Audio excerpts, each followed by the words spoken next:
Display ಆನಲ್ಲಿ ಐತಲ್ವಾ, ಎಲ್ಲಿಗೆ ಹೋಗ್ಬೇಕು ಅಂತ ಹಾಕ್ಲಿ, ಯಶವಂತಪುರ ಅಂತ ಹಾಕ್ಲಾ? ನೋಡ್ರಪ್ಪ, ನಗರ ಮೀಟರ್ ಕಸ್ಟಮರ್ ಆ್ಯಪಲ್ಲಿ ಬುಕ್ಕಿಂಗ್ ಮಾಡ್ತಾ ಇದ್ದೀವಿ ಯಶವಂತಪುರ ರೈಲ್ವೆ ಸ್ಟೇಷನ್ಗೆ ಅಂತ. ನೋಡಿ ಇಲ್ಲಿ ತೋರಿಸುತ್ತೆ Raghu, cab SUV prime SUV ಅಂದರೆ ಕ್ಯಾಬ್ ಅಂದರೆ ಮಿನಿ ಸೆಡನ್ ಎಲ್ಲ ಒಂದೇ ರೇಟು, ಗೌರ್ಮೆಂಟ್ ರೇಟು. ನೋಡಿ ಇಲ್ಲಿ ಕೊಡ್ತಾನೆ ರೇಟ್ ಚಾರ್ಟ್. ಅಂದರೆ ನೋಡು, 4 ಕಿಲೋಮೀಟ್ರಿಗೆ 100 ರೂಪಾಯಿ, ಎಕ್ಸ್ಟ್ರಾ ಡಿಸ್ಟೆನ್ಸು 24 ರೂಪಾಯಿ ಗೌರ್ಮೆಂಟ್ ರೇಟ್ ಇದು. ಸರಿನಾ? ಇವಾಗ ಬುಕ್ಕಿಂಗ್ ಮಾಡ್ತೀನಿ. ಬಿಡು, ಬಿಡು, ಹಿರಿಯರು ನೋಡಿ ಎಷ್ಟು ಫಾಸ್ಟಾಗಿ ಬರೋದು ಬುಕ್ಕಿಂಗ್ ಮಾಡಿದ್ರೆ. ತಗೋ. ಇವಾಗ ಬುಕ್ಕಿಂಗ್ ಆಯಿತು. ಅರೈವ್ ಕೊಡು, ಬಂದಿದ್ದೀನಿ ಅಂತ ಎಳಿಯೋ.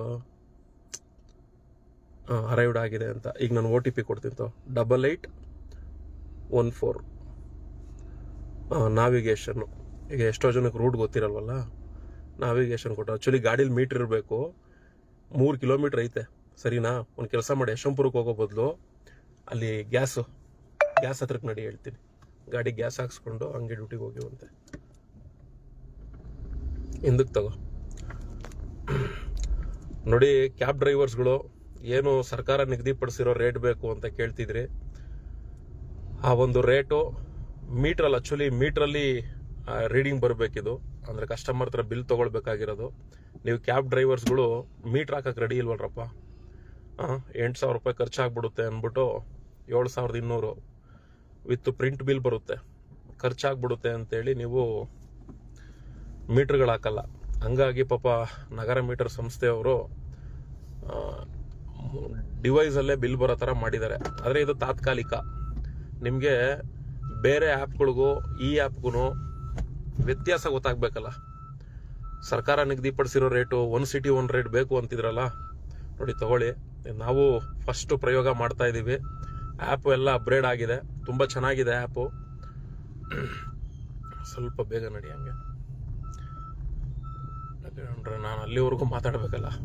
ನೋಡಿ, ನೀವೇ ನೋಡ್ತಾ ಇದ್ದೀರಾ ಲೈವಲ್ಲಿ ನಡೀತಿರೋಂತಹ ಪ್ರೋಸೆಸಿಂಗ್ ಇದು. ಕಸ್ಟಮರ್ ಆ್ಯಪು ಇದೆ, ಡ್ರೈವರ್ಗೂ ಸಹ ಆ್ಯಪ್ ಇದೆ, ಮತ್ತು ಮ್ಯಾನ್ಯುಯಲ್ ಮೀಟ್ರ್ ಕೂಡ ಹಾಕೊಂಡ್ರೆ ತುಂಬ ಒಳ್ಳೆಯದು. ನೀವು ಗಾಡಿಗಳಲ್ಲಿ, ಆಟೋದಲ್ಲಿ ಹೆಂಗೆ ಮೀಟ್ರ್ ಇದೆ ಅದೇ ರೀತಿ ಕ್ಯಾಬಲ್ಲೂ ಕೂಡ ನೀವು ಮ್ಯಾನ್ಯುಯಲ್ ಆಗಿ ಮೀಟ್ರ್ ಹಾಕೊಂಡ್ರೆ ಖಂಡಿತ ಅದರಿಂದ ನಿಮಗೆ ಆಫ್ಲೈನಲ್ಲೂ ಕೂಡ ನೀವು ಅರ್ನಿಂಗ್ ಮಾಡ್ಕೊಳ್ಬೋದು. ಈಗ ಆಲ್ರೆಡಿ ಆಗಲೇ ತುಂಬ ಜನ, ಒಂದು ಹೆಚ್ಚು ಕಡಿಮೆ ಒಂದು 150 ಜನ ಕ್ಯಾಬ್ಗಳಿಗೆ ಮೀಟ್ರ್ಗಳನ್ನ ಹಾಕ್ಸಿದ್ದೀನಿ. ಆ ಮೀಟ್ರ್ ಹಾಕೊಂಡಿರೋರು ಆಲ್ಮೋಸ್ಟ್ ಎಲ್ಲರೂ ಕೂಡ ಅದಕ್ಕೆ 4% ದುಡ್ಕೊಂಬಿಟ್ಟಿದ್ದಾರೆ ಆಲ್ರೆಡಿ. ಇನ್ನು ಆ್ಯಪೇ ಬಂದಿರಲಿಲ್ಲ, ಅಷ್ಟರಲ್ಲಾಗಲೇ ಅವ್ರು ದುಡ್ಕೊಂಡಿದ್ದಾರೆ. ಇನ್ನು ಆಟೋಗಳು ಹೆಚ್ಚು ಕಡಿಮೆ 12,000 ರಿಂದ 13,000 ಆಟೋಗಳು ಲಾಗಿನ್ ಆಗಿದ್ದಾವೆ. ಆದರೆ ಆಟೋದಲ್ಲಿ ಒಂದು ದುರ್ದೈವ ಏನು ಅಂದರೆ ಮೀಟ್ರ್ಗಳು ಹಾಕೋರ ಸಂಖ್ಯೆ ಕಮ್ಮಿ. ಅಂಥದ್ರಲ್ಲೂ ತುಂಬ ಫಿಲ್ಟ್ರ್ಗಳು ಮಾಡಿ ಈ ನಗರ ಮೀಟರಲ್ಲಿ ಮೀಟ್ರ್ ಹಾಕೊಂಡು ದುಡಿತೀವಿ ಅಂತ ಅಷ್ಟು ಆಟೋ ಡ್ರೈವರ್ಗಳು ಬಂದಿದ್ದಾರೆ ಅಂದರೆ ಅಲ್ಲಿ ಅರ್ಥ ಮಾಡ್ಕೊಳ್ಳಿ. ಎಲ್ಲ ಆಟೋ ಡ್ರೈವರ್ಗಳು ಮೀಟ್ರಲ್ಲೇ ಪ್ರಯಾಣಿಕರಿಗೂ ಸರ್ವಿಸ್ ಕೊಡುವಂಥ ಪ್ರವೃತ್ತಿ ಬೆಳೆಸ್ಕೊಂಡ್ರೆ ಖಂಡಿತ ಏನು ಬೈಕ್ ಟ್ಯಾಕ್ಸಿ ಅಂತ ಹೇಳ್ತೀರಾ ಅದು ನಿಲ್ಲುತ್ತೆ. ಇವೇನು ಬೇರೆ ಬೇರೆ ಆ್ಯಪ್ ಸಂಸ್ಥೆಗಳು ಮನ್ಸಿಗೆ ಬಂದಂಗೆ ರೇಟ್ ಕೊಡ್ತಾರೆ, ಅವ್ರುಗಳ್ನು ಕೂಡ ಮಟ್ಟ ಹಾಕ್ಬೋದು. ಮತ್ತು ಅವರು ಏನು ಹೊರ ರಾಜ್ಯದಿಂದ ಬೇರೆ ಬೇರೆ ಡ್ರೈವರ್ಗಳನ್ನ ಕರ್ಕೊಂಬಂದು ತುಂಬ್ಕೊಂಡಿದ್ದಾರೆ, ಅದನ್ನು ಕೂಡ ನಿಲ್ಲಿಸ್ಬೋದು. ಈ ರೀತಿ ಪ್ರಕ್ರಿಯೆಗಳೆಲ್ಲ ಆಗ್ತವೆ. ಇದು ಬಂದು ನಗರ ಮೀಟರ್ ಅಪ್ಲಿಕೇಶನ್ ಬಂದು ಕನ್ನಡಿಗರ ಆ್ಯಪು. ನೋಡಿ, ಮೊನ್ನೆ ಒಬ್ಬರು ಮೇಡಮ್ ಅವರು, ಅವ್ನು ಯಾರೋ ಕೇರಳದವನು ಬಂದಿದ್ರು ಅಂತ ವಿಡಿಯೋ ಮಾಡಿದರು, ದಿವ್ಯಾ ಆಲೂರ್ ಅವರು. ಕನ್ನಡಿಗರು ಡ್ರೈವರ್ಗಳು ಬಂದರೆ ಮಾತ್ರ ತಗೊಳ್ಳಿ ಬುಕ್ಕಿಂಗ್ಗಳು, ಇಂಥವ್ರಿಗೆಲ್ಲ ಆಸ್ಪದ ಮಾಡಬೇಡಿ ಅಂತ. ಮೇಡಮ್, ಕನ್ನಡಿಗರು ಬುಕ್ಕಿಂಗ್ ಅನ್ನಕ್ಕೆ ಹೋಗ್ಬೇಡಿ, ಕನ್ನಡಿಗರದೇ ಆ್ಯಪ್ ಬಂದಿದೆ. ಇದರಲ್ಲಿ ಕನ್ನಡಿಗ ಡ್ರೈವರ್ಸ್ಗಳೇ, ಓನರ್ ಕಮ್ ಡ್ರೈವರ್ಗಳೇ ಇರೋದು. ಮತ್ತು ಇದು ಕನ್ನಡಿಗರಿಗೋಸ್ಕರ ಅಂತಲೇ ಇರೋ ಅಂಥ ಆ್ಯಪು. ಇದರಲ್ಲಿ ನೀವು ಜಸ್ಟ್ ಬುಕ್ ಮಾಡಿದ್ರೆ ಸಾಕು, ಇಲ್ಲಿ ಆಲ್ಮೋಸ್ಟ್ ಬರೋರೆಲ್ಲ ಕನ್ನಡಿಗರೇ, ಓನರ್ ಕಮ್ ಡ್ರೈವರ್ಸ್ಗಳೇ ಇರೋದ್ರಿಂದ ಕನ್ನಡಿಗರೇ ಬರ್ತಾರೆ. ಸಾಧ್ಯ ಆದಷ್ಟು ಇಂಥ ಆ್ಯಪ್ಗಳಿಗೆ ನೀವು ಪ್ರಾಮುಖ್ಯತೆ ಕೊಟ್ಟರೆ ತುಂಬ ಹೆಲ್ಪ್ ಆಗುತ್ತೆ. ರಾಘವ್, ಪರವಾಗಿಲ್ಲ, ಇಲ್ಲೇ ಲೆಫ್ಟ್ಗೆ ಹಾಕ್ಬಿಟ್ಟು ಟ್ರಿಪ್ ಎಂಡ್ ಮಾಡಿ ಹೇಳ್ತೀನಿ. ಇಲ್ಲ ಒಂದು 2 ವೀಲರ್ ಹೋಗ್ಬಿಡ್ಲಿ, ಇಲ್ಲ ಮುಂದಕ್ಕೆ ಹೋಗು. ಹೆಂಗೆ ಹೋದ್ರೂ 4 ಕಿಲೋಮೀಟ್ರದ್ದು ಅಮೌಂಟ್ ಬರುತ್ತೆ. ಇಲ್ಲೇ ಸೈಡ್ಗೆ ಹಾಕು, ಇರು ಎತ್ಕೋ. ಬೇರೆ ಬೇರೆ ಆ್ಯಪಲ್ಲಿ ಡ್ಯೂಟಿಗಳು ಬಂದ್ರೂ ಕಸ್ಟಮರ್ಗಳಿಗೆ ಕನ್ವರ್ಟ್ ಮಾಡ್ಕೊಬೋದು. ಇಲ್ಲೇ ಬ್ಯಾಕ್ ಹೇಳಿ, ಬ್ಯಾಕಿಗೆ ಬಾ.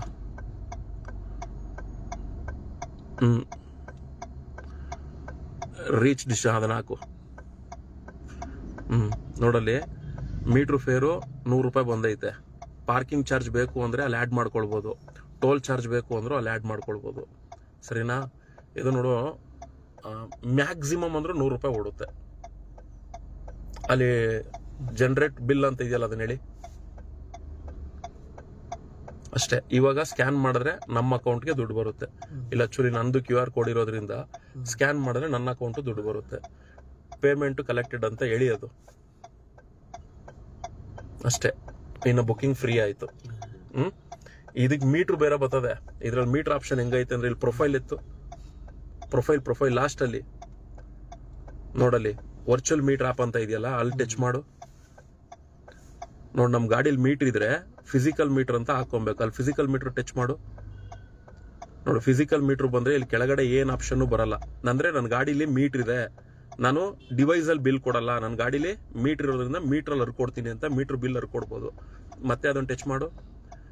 ಮೀಟರ್ ಹಾಕಿಸ್ಕೊಳ್ದೇ ಇರೋ ಡ್ರೈವರ್ಗಳು ವರ್ಚುವಲ್ ಆ್ಯಪ್ ಅದನ್ನ ಟಚ್ ಮಾಡು. ನೋಡಲ್ಲಿ ಕೊಡ್ತಾನೆ, ವರ್ಚುವಲ್ ಮೀಟರ್ ಬಳಸೋದ್ರಿಂದ ಚಾರ್ಜ್ 15 ರೂಪಾಯಿ ಅಂತೇಳಿ. ಏನೋ 15 ರೂಪಾಯಿ ಅವ್ರು ಸದ್ಯಕ್ಕೆ ತಗೊಂತಿಲ್ಲ. ಆದಷ್ಟು ಮೀಟರ್ಗಳು ಹಾಕ್ಸ್ಕೊಂಡ್ರೆ ಎಲ್ಪ್ ಇದೆ. ನಾರ್ಮಲಿ ಪ್ರೊಫೈಲ್ ಬಂದ್ಬಿಡು. ಅಲ್ಲ, ಈ ಕಡೆ ಬೇರೆ ಆ್ಯಪ್ಗಳಲ್ಲಿ ಕಸ್ಟಮರ್ಗಳು ಬಂದ್ರೆ ರಾಘು, ಈ ಒಂದು ಆ್ಯಪ್ ಬಗ್ಗೆ ಎಕ್ಸ್ಪ್ಲೈನ್ ಮಾಡ್ಬಿಡು.